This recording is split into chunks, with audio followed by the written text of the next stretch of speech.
여러분들은 오늘 아침에 이 자리까지 오실 때 어떤 과정을 거쳐서 오셨는지 기억이 나시나요? 아마 많은 분들이 비슷한 과정을 거쳐서 이 자리에 오실 것이라고 생각이 됩니다. 정해진 시간에 눈을 떠서 일어나고 습관처럼 화장실로 가 세수를 하고 늘 먹던 것을 먹으며 늘 타던 방법으로 늘 오던 길을 걸어서 이곳까지 오게 되셨을 것입니다. 우리의 삶이라는 것이 어떤 한 날, 드라마틱한 특별한 날보다는 비슷비슷한 하루들이 모여서 우리의 삶을 구성하고 있다라고 말할 수가 있습니다. 아침에 눈 뜨는 시간, 또 직장으로 가는 길, 출근길에 듣는 음악들, 그리고 점심 메뉴를 고르는 시간, 집으로 돌아와서 가장 먼저 하는 행동들, 가만히 들여다보면 우리는 정말 많은 반복과 익숙한 패턴을 의해서 우리의 삶을 살아가고 있다라고 볼 수가 있습니다. 그래서 이제 미국의 기자인 찰스 루이그는 자신이 쓴 습관의 힘이라는 책에 이렇게 기록을 하고 있습니다. 어떤 습관이 형성이 되면 뇌가 의사 결정에 참여하는 것을 완전히 중단한다. 따라서 어떤 습관을 떨쳐내려고 의식적으로 노력하지 않으면 그 습관 패턴이 자동적으로 전개된다. 그는 또 그 책에서 여러 가지 연구 결과를 인용하면서 우리가 하루 동안에 하는 상당한 부분의 행동들은 우리가 의식해서 하는 행동이 아니라 무의식적으로 하는 행동이다. 습관의 반복이다라고 이야기를 합니다. 어떤 신호가 주어지면 자동적으로 그 행동을 한다라는 것이죠. 그렇게 같은 행동을 하고 그 행동 때문에 우리에게 주어지는 작은 보상, 그 보상에 만족하면서 그 행동들을 더욱더 강하고 굳어진 패턴으로 만들게 된다라고 이야기를 합니다. 그런데 비단 이것은 우리의 삶의 이야기만 말하는 것은 아닐 것입니다. 우리의 신앙생활에 있어서도 분명 이런 모습을 우리는 발견할 수가 있을 것입니다. 보통 신앙이라고 하는 것, 믿음이라고 하는 것, 어느 날 갑자기 하나님을 만나고 믿음의 결단을 하고 이루어진다고 생각을 하는데 사실 그렇지 않은 경우가 대부분이죠. 그날 예수님을 내가 영접했으니 나는 이제 구원받았다. 이제 다 끝났다. 나는 이제 내 마음대로 살아도 된다라는 식의 이야기. 그런 이야기들은 분명 잘못된 이야기겠죠. 그렇지만 우리의 삶은 실제로는 날마다 하나님을 바라보는 그런 반복된 모습이 있느냐? 아니면 날마다 하나님을 잊고 내 마음대로 살아가고 있느냐라는 그런 마음의 결단에 따라서 우리의 습관에 따라서 우리의 삶의 모습이 완전히 바뀌게 된다라는 것입니다.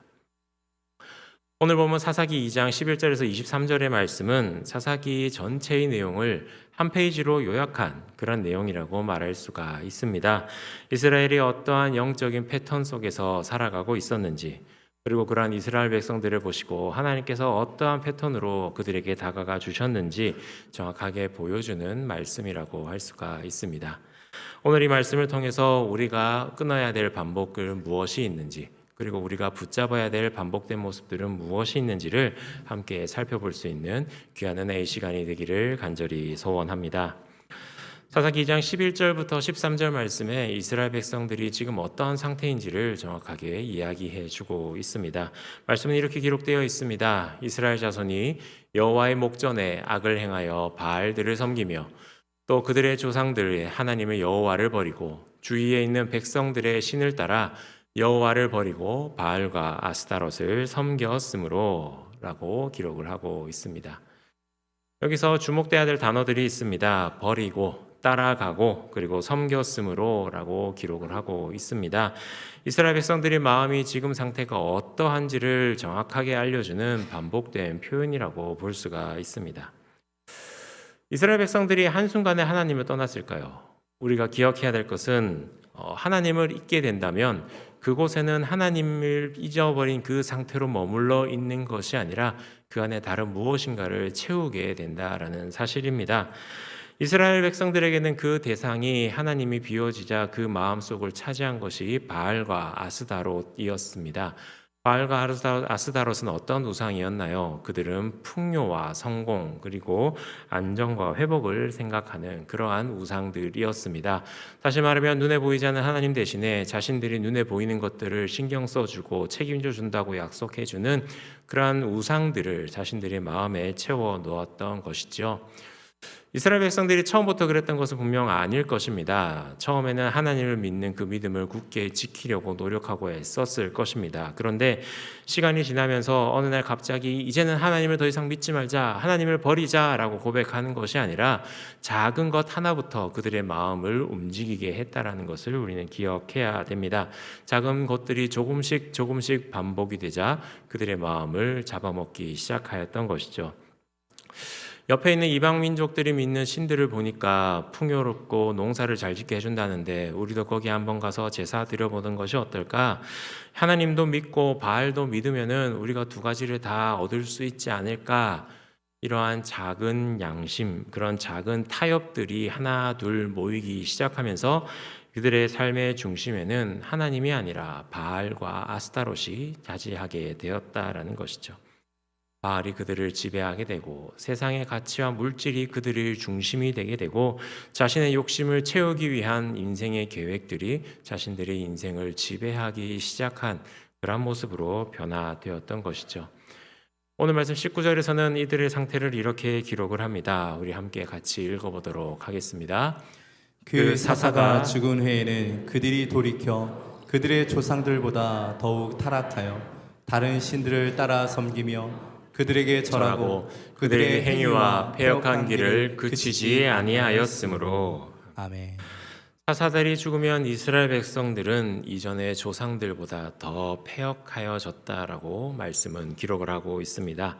더 고집스럽게 더 욕심을 내어서 자신들이 가야 갈 길을 갈았던 것이죠. 죄의 반복은 제자리에 결코 있지 않습니다. 오히려 시간이 흐를수록 더 강해지고 더 깊어지고 더 굳어지게 됩니다. 마치 흐르는 강물에 움푹 파여버리는 바위와 같이 반복되는 죄는 우리의 삶의 방향을 비틀어 놓게 되는 것이죠. 그렇지만 천천히 확실하게 바꿔 놓게 됩니다. 사사기가 보여주는 이스라엘의 악순환은 이렇습니다. 처음에는 하나님을 잘 믿습니다. 그렇지만 점점 하나님을 버리기 시작합니다. 하나님을 버리고 이방의 신들을 섬기고 나서 그들에게는 고통과 징계가 찾아옵니다. 그런 하나님의 고통과 징계를 견디다 못해 부르짖는 모습, 그 모습을 보시고 하나님께서는 그들에게 다시금 사사를 보내어 주셔서 그들을 괴롭게 하는 이방 민족들을 물리치게 하시고 그들을 구원의 길로 인도해 주십니다. 그렇게 구원을 받은 이스라엘 백성들은 한동안은 하나님께 감사하며 하나님을 믿고 따르는 것처럼 보이지만은 잠시나마 다시금 타락한 모습으로 돌아가게 되는 것이죠. 이게 계속 반복이 되는 것이 사사기 전체의 내용입니다. 점점 더 심하게 가면 갈수록 더 깊이 하나님을 떠나서 살아가고 있는 이스라엘 백성들의 모습, 그것이 사사기 전체를 관통하는 하나님의 말씀인 것이죠. 그런데 이것이 당시 사사시대를 살아가는 이스라엘 백성들만의 문제는 분명 아닐 것입니다. 지금 이 시대를 살아가는 우리에게도 이스라엘 백성들이 찾아왔던 그런 문제들이 동일하게 나타나고 있음을 말씀을 준비하면서 다시 한번 깨닫게 되었습니다. 우리도 똑같은 일을 경험하고 있습니다. 우리의 삶이 똑같은 패턴으로 살아가기 때문입니다.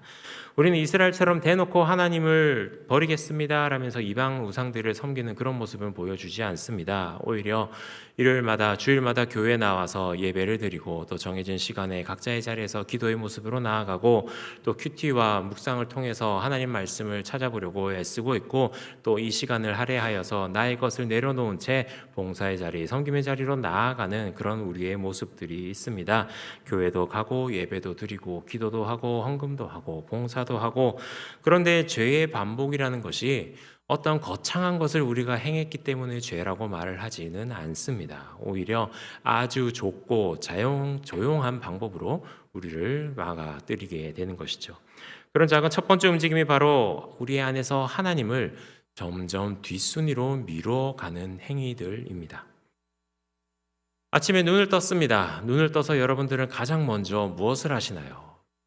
침대 밑에 무릎 꿇고 손을 모으고 하나님 오늘도 하루를 시작하게 해주셔서 감사합니다라며 기도하고, 또 그렇게 기도가 끝난 후에는 침대 머리맡에 놓아왔던 성경책을 펼쳐서 오늘 나에게 주시는 말씀은 무엇인지 묵상하는 그러한 삶을 살아가시고 계십니까?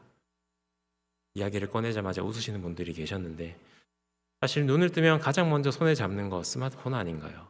밤새 혹시 내가 놓친 메시지는 없는지, 카카오톡에 빨간색 1 표시는 왜 떠 있는지 카카오톡을 뒤져보고 SNS를 확인하고 뉴스를 쳐다봅니다.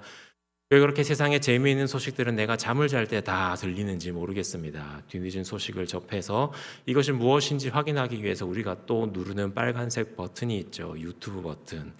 유튜브 버튼을 보면서 하나 둘 소식을 접하다가 깜짝 놀랍니다.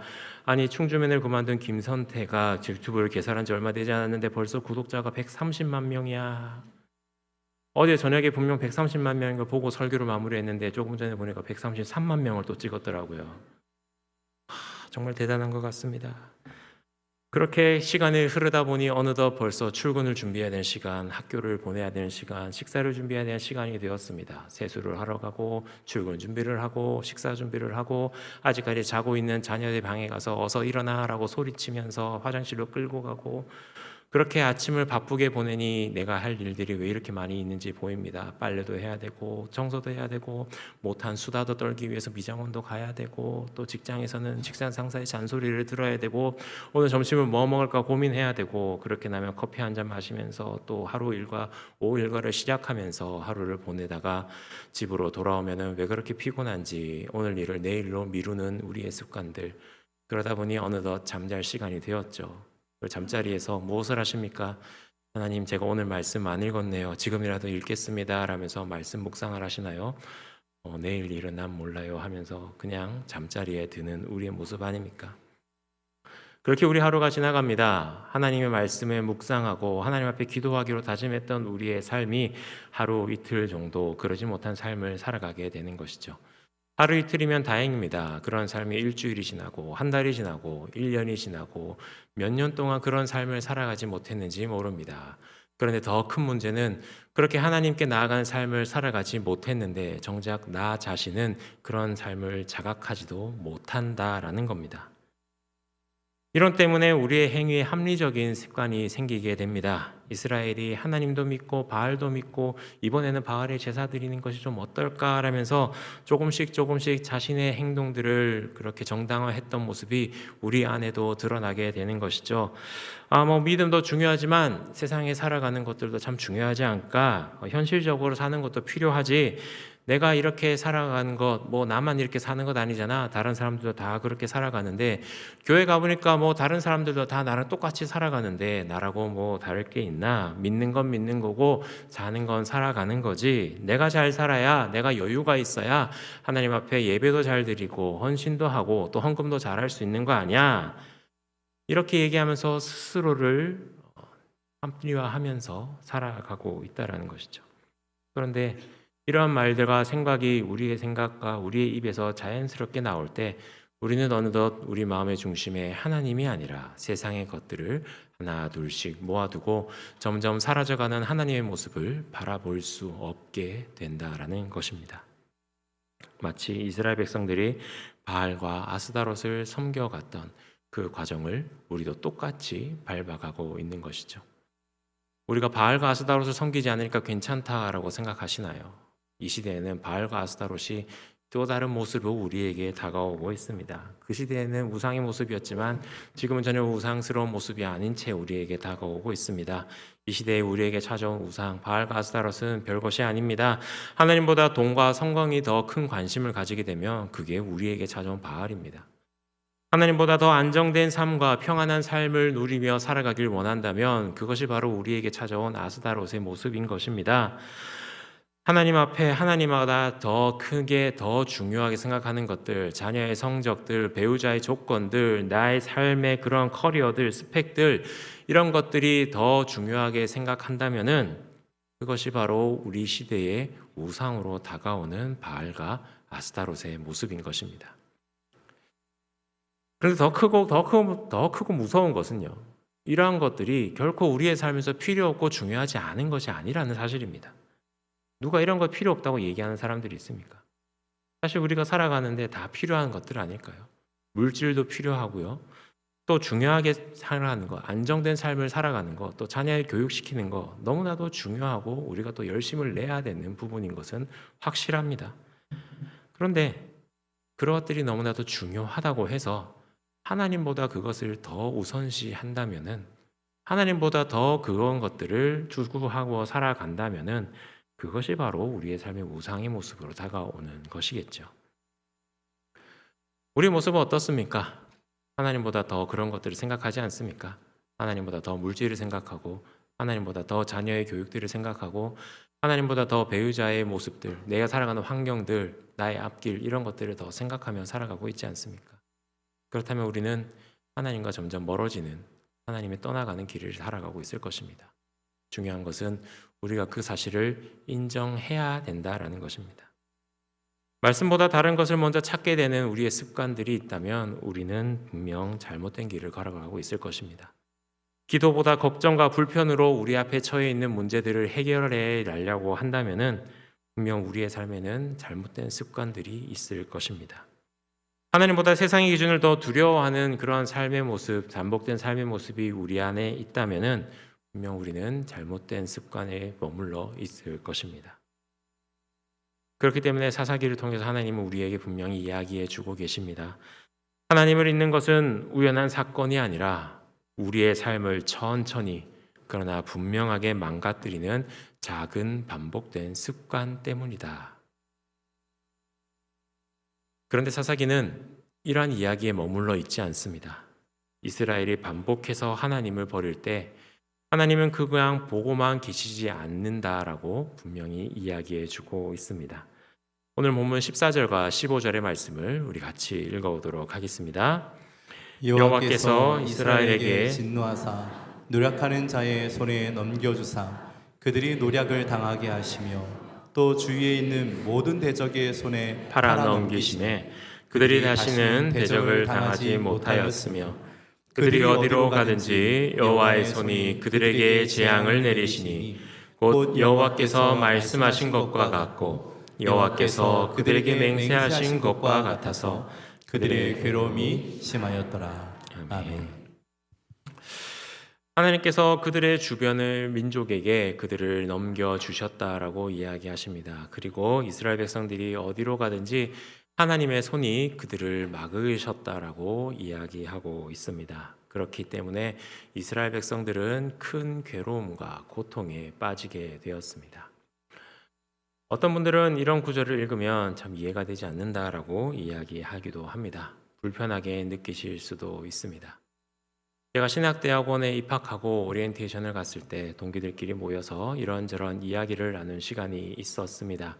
그곳에서 각자가 만난 하나님, 각자가 생각하는 하나님이 어떤 하나님인가에 대해서 고백하며 나누는 시간을 가졌는데 차례가 되어서 저는 이렇게 고백을 했습니다. 하나님은 참 무서운 분이시다. 그 뜻을 이루기 위해서는 사람의 생명마저도 가져가시는 분이다. 나는 그런 하나님을 두려워하고 경외하는 하나님으로 본다라고 이야기했습니다.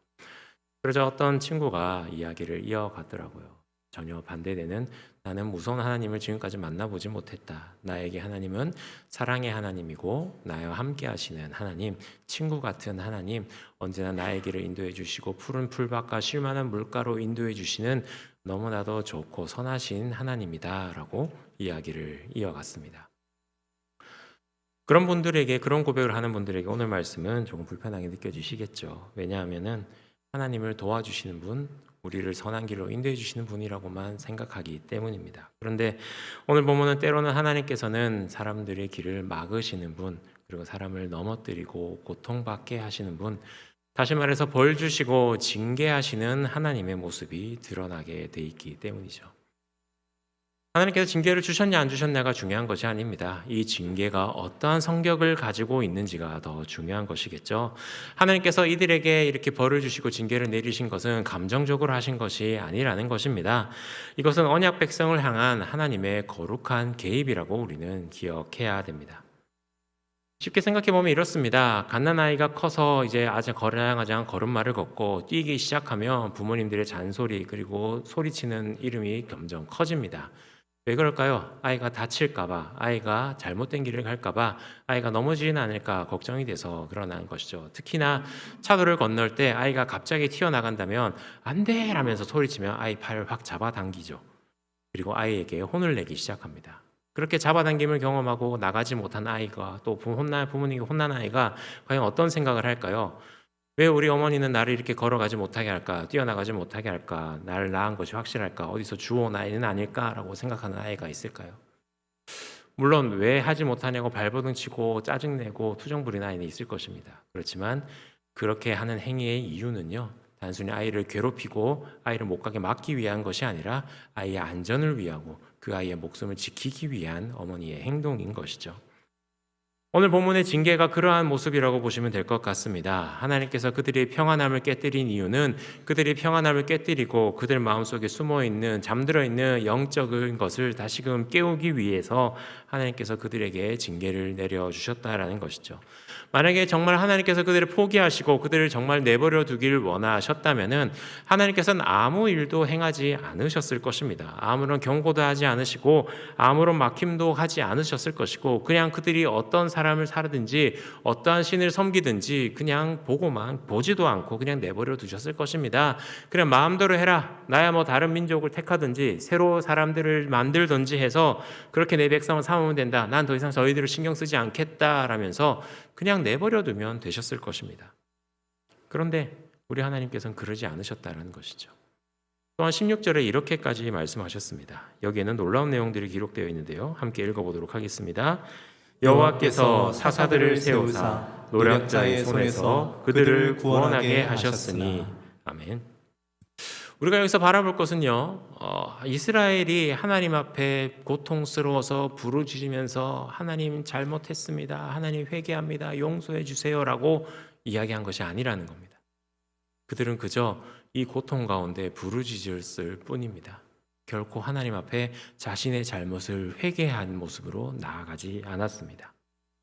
그들이 한 고백, 그들이 한 회개가 인정되어서 하나님을 사사를 보내주신 것이 아니라 그저 자신의 백성이 부르짖는 고통의 소리를 들으시고 하나님께서 친히 먼저 사사들을 내보내주셨다라는 것입니다. 다시 말해서 회개가 먼저가 아니라 하나님께서 보내주신 은혜가 먼저라는 사실입니다. 18절은 더 깊은 내용을 우리에게 이야기해 주고 있습니다. 18절 말씀을 같이 한번 읽어보겠습니다. 여호와께서 그들을 위하여 사사들을 세우실 때에는 그 사사와 함께 하셨고 그 사사가 사는 날 동안에는 여호와께서 그들을 대적의 손에서 구원하셨으니 이는 그들이 대적에게 압박과 괴롭게 함을 받아 슬피 부르짖었으므로 여호와께서 뜻을 돌이키셨음이거늘. 아멘. 하나님께서 그 사사들과 함께 계셨다라고 이야기합니다. 이스라엘이 압박과 괴로움을 당할 때에 그들이 신음하는 고통의 소리를 친히 들으셨다라고 고백합니다. 그리고 그 고백을 들으시고 고통 소리를 들으시고 뜻을 돌이켜 그들에게 구원을 베푸셨다라고 오늘 말씀은 우리에게 이야기하고 있습니다. 여기서 드러나는 하나님의 모습은 단순히 죄를 심판하시는 하나님의 모습이 아닙니다. 죄 가운데 신음하고 고통받고 있는 자기 백성의 소리를 들으시고 그들에게 다가가 구원의 손길을 내밀어 주시는 자비의 하나님의 모습을 우리에게 보여주고 있으신 것입니다. 이스라엘의 역사를 보면은 실패의 역사입니다. 그렇지만 하나님께서 함께 하신 하나님의 역사를 살펴보면 하나님께서 얼마나 인내하시는지 인내의 역사라고 말할 수가 있습니다. 이스라엘은 망각의 역사라고 볼 수 있습니다. 날마다 하나님을 잊어버리고 돌아섰습니다. 그렇지만 하나님은 기억하시는 역사를 우리에게 보여주셨습니다. 이스라엘은 떠났지만 하나님께서는 다시금 그들을 불러주셨습니다. 이스라엘은 반복해서 무너지고 넘어졌지만 하나님께서는 반복해서 그들에게 찾아와 손 내밀어 주시고 구원의 길로 인도해 주신 그런 우리의 하나님이시라는 것입니다. 이것이 바로 은혜인 것입니다. 이것이요, 한 사람이 한 번만 실수하고 한 번만 넘어졌을 때 주어지는 마지막 찬스와 같은 그런 기회가 아니라는 것을 우리에게 이야기해 줍니다. 은혜는 반복해서 우리에게 주어지는 것입니다. 반복해서 넘어지는 사람에게 반복해서 손 내밀어 주시는 하나님의 마음을 우리는 헤아릴 수 있어야 되는 것입니다. 그렇기 때문에 그런 은혜를 사도 바울은 로마서 5장 20절에 이렇게 말합니다. 죄가 더한 곳에 은혜가 넘쳐났나니. 이 말씀이 죄를 지어도 된다라는 의미가 아닙니다. 이 말씀이 죄를 가볍게 여겨도 된다라는 의미로 다가져서는 큰일 날 것입니다. 이 말씀은 우리의 죄의 반복보다도 더 크고 더 놀랍고 더 끈질긴 하나님의 은혜가 반복되고 있음을 보여주는 하나님의 은혜를 드러내는 그런 귀한 말씀인 것입니다. 그렇기 때문에 우리는 우리의 삶에 막혀 있는 그런 막힘과 고통이 찾아온다면 하나님의 사랑을 알아볼 수 있어야 합니다. 우리는 보통 문제가 찾아올 때, 반복되는 상황들이 계속해서 될 때 이렇게 생각하기 마련이죠. 나는 왜 이렇게 운이 나쁠까? 나에게는 왜 이런 계속 문제가 찾아올까? 하나님이 나를 버리신 걸까? 더 나아가서는 하나님이 과연 이 자리에 계신가? 라는 그런 걱정, 의문, 의심까지도 나아가는 것이 우리 모습이죠. 그렇지만 오늘 말씀 우리에게 다른 시각을 열어줍니다. 분명 하나님을 떠나고 반복적으로 불순종하고 있을 때 계속되는 막힘과 징계는 하나님 앞에서 우리 자신을 돌아보라라는 하나님의 거룩한 경고일 수 있다라는 것을 우리에게 일깨워주고 있습니다. 물론 우리가 겪고 되는 모든 고난이 죄 때문에 일어났다고 말해서는 안 될 것입니다. 그것은 성경 전체를 보지 않고 너무나도 편협적으로 보는 시야일 것입니다. 고난에는 분명 여러 가지 이유가 있습니다. 죄 가운데 나타난 고난도 있을 것이고요. 또 하나님이 뜻하신 섭리가 있기 때문에 나타나는 그러한 고난도 있을 것입니다. 그렇기 때문에 우리는 고난의 이유에 대해서는 반드시 여러 가지 이유가 있다는 것을 기억해야만 합니다. 그렇지만 우리의 삶에서 같은 문제가 반복이 될 때 우리는 겸손하게 하나님 앞에 이렇게 물어볼 수 있어야 한다는 것입니다. 주님, 이 반복되는 문제 가운데서 저에게 과연 무엇을 말씀하시고 싶으십니까? 제가 과연 무엇을 해야 합니까? 라며 주님 앞에 기도의 자리로 나아갈 수 있어야 되는 것입니다. 그렇게 주님 앞에 나아가서 우리 자신을 돌아봤을 때 내 삶에, 나의 행동 가운데, 나의 삶의 반복된 모습 가운데 끊어내야 될 반복이 무엇인지를 깨달아 끊어낼 수 있어야 될 것입니다. 우리의 예배의 자리에서, 이미 우리의 삶의 자리에서 나에게 습관이 되고 패턴으로 자리 잡은 그렇게 반복된 모습들 가운데 잘못된 것은 무엇인지 돌아볼 수 있는 여러분들이 되시기를 간절히 소원합니다. 그것이 하나님을 잠시나마 조금씩 뒷순위로 미루는 모습일 수도 있습니다. 죄를 가볍게 여기고 합리화하려는 그러한 습관된 모습들이 있을 수 있습니다. 말씀과 기도보다는 세상적인 것들을 먼저 행하려는 그러한 모습이 있을 수도 있습니다. 이런 것들을 그저 가볍게만 여기지 마시기 바랍니다.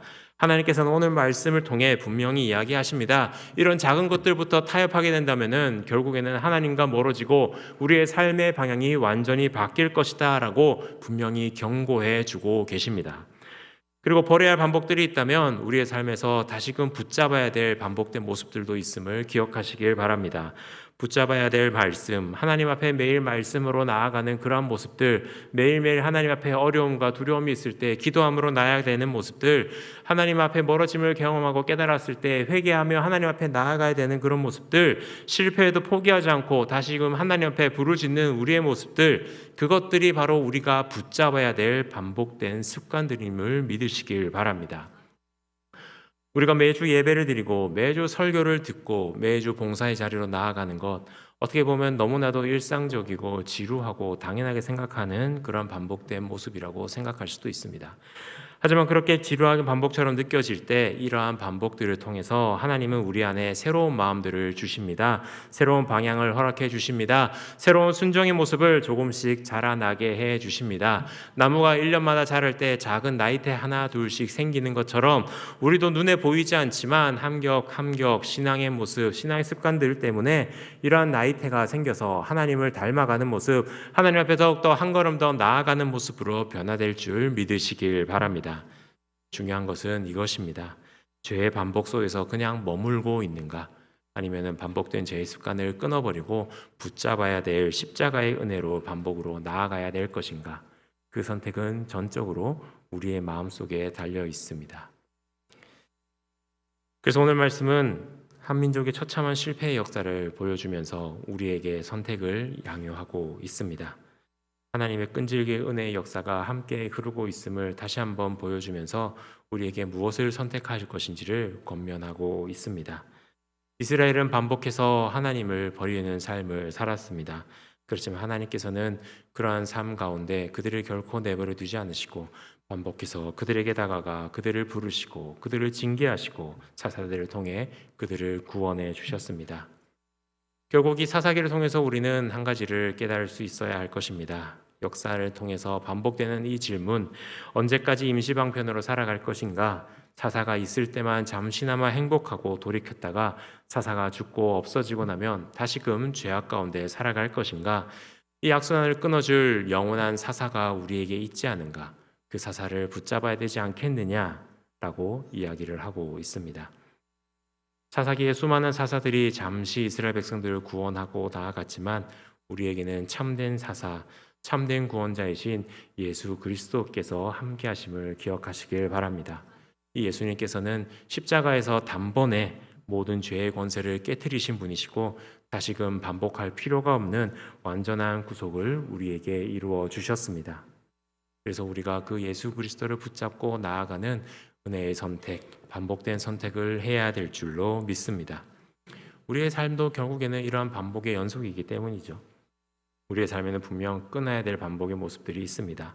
하나님을 뒷순으로 미루는 습관들, 죄를 가볍게 여기는 합리적인 생각들, 말씀과 기도 없이 세상의 기준으로 따라가는 우리의 삶의 모습들. 그렇지만 분명히 붙잡아야 될 모습도 있을 것입니다. 매일 말씀 앞에 다시 서는 반복, 죄를 지었을 때 도망치지 않고 십자가 앞으로 달려 나아가는 회개의 모습, 실패해도 포기하지 않고 하나님 앞에 기도하며 나아가는 그런 기도의 반복들. 원하옵기는 이 예배의 자리에서 우리 각자 마음속에 이렇게 고백할 수 있기를 원합니다. 주님, 제 안에 이미 자리 잡은 죄의 패턴을 보게 하시고 그러한 반복들을 끊어내게 하여 주시옵소서. 징계와 막힘 속에도 저를 향한 주님의 사랑을 알아보게 하여 주시옵소서. 사사기를 통해 보이는 하나님의 끊임없는 인내와 자비를 기억하게 하여 주시옵소서. 죄의 반복이 아니라 은혜의 반복 가운데 살아가게 하여 주시옵소서. 이러한 고백 가운데 무엇보다도 우리의 참된 사사 되시고 우리의 온생을 온전히 이끌어 나가시는 예수 그리스도를 바라보시는 저와 여러분들이 되어서 우리의 삶 가운데 늘 하나님과 함께하는 삶, 예수 그리스도가 인도하는 삶, 그러한 삶의 패턴들을 반복하시면서 하나님의 자녀로 한 걸음 한 걸음 더 나아가실 수 있는 귀한 충일의 성도 여러분들 되시기를 간절히 소원합니다.